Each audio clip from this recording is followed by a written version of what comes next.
Would you pray with me, friends? May the words of my mouth and the meditations of all our hearts be acceptable in your sight, O Lord, our rock, our redeemer, our teacher and guide. Amen.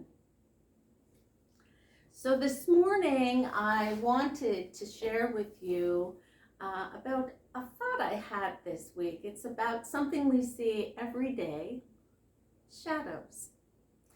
Now, sometimes shadows can be a good thing.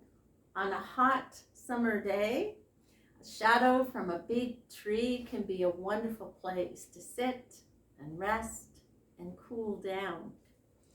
But sometimes shadows can make the way forward a little bit unclear, like a forest trail at sunset when the shadows start to gather, or a room late at night when you just have a night light to show you the way.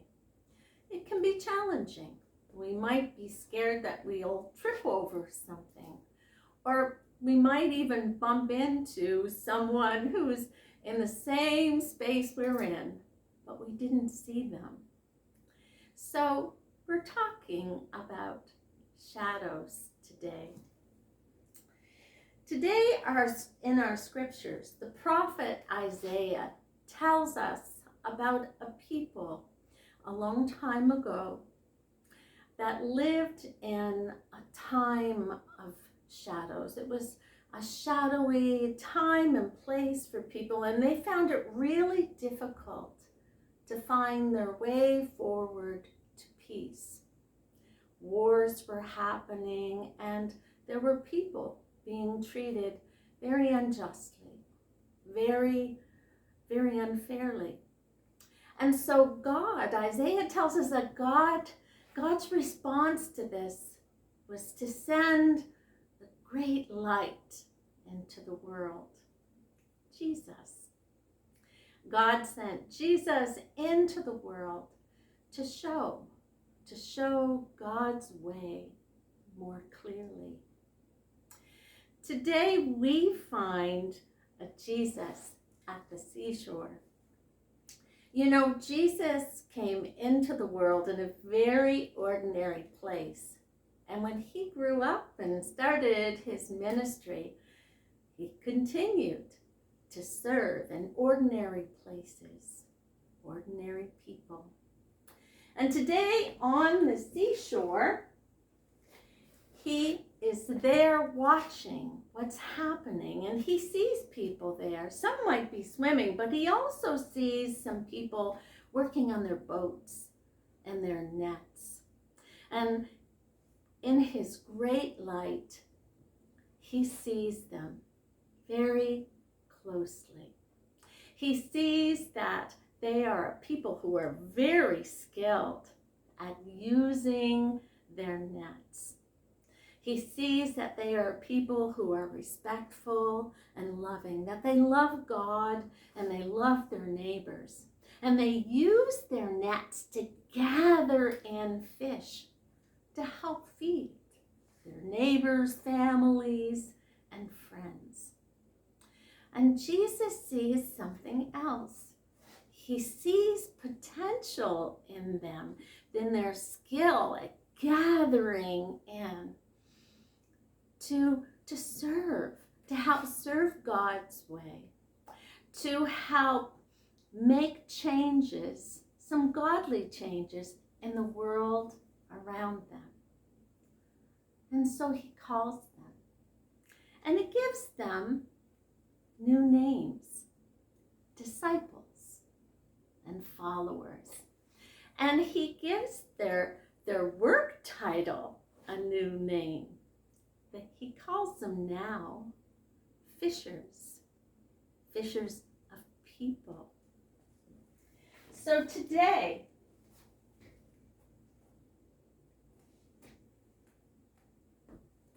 we see the great light that Isaiah tells us has come into the world.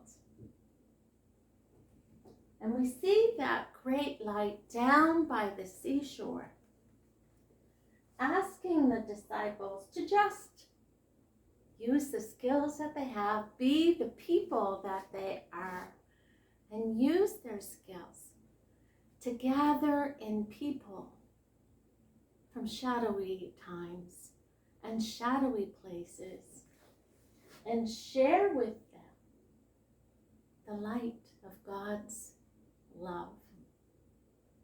You know, we can all have our shadowy moments. Sometimes we get caught up in our thoughts and our feelings and the way we feel the world should be, our ideas for change and going forward. And we forget the importance of our neighbor's thoughts and feelings. They're overshadowed by ours.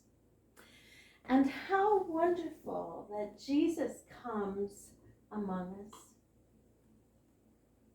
the great light, and he shines his light into all shadowy places and reminds us that we are to be a light for all to see.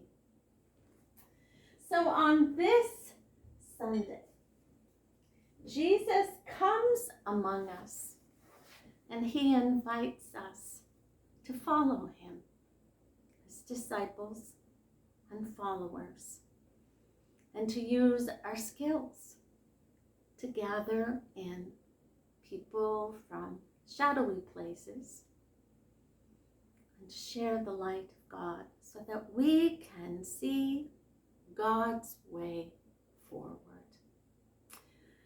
I did up little cards today with a little prayer, and I'll make sure they're at the church next Sunday to hand out. But there's a little prayer, and I'm going to say this little prayer, and I'm hoping, I'll pause after each line, and I hope that wherever you are, I think at home, that you will pray along with me.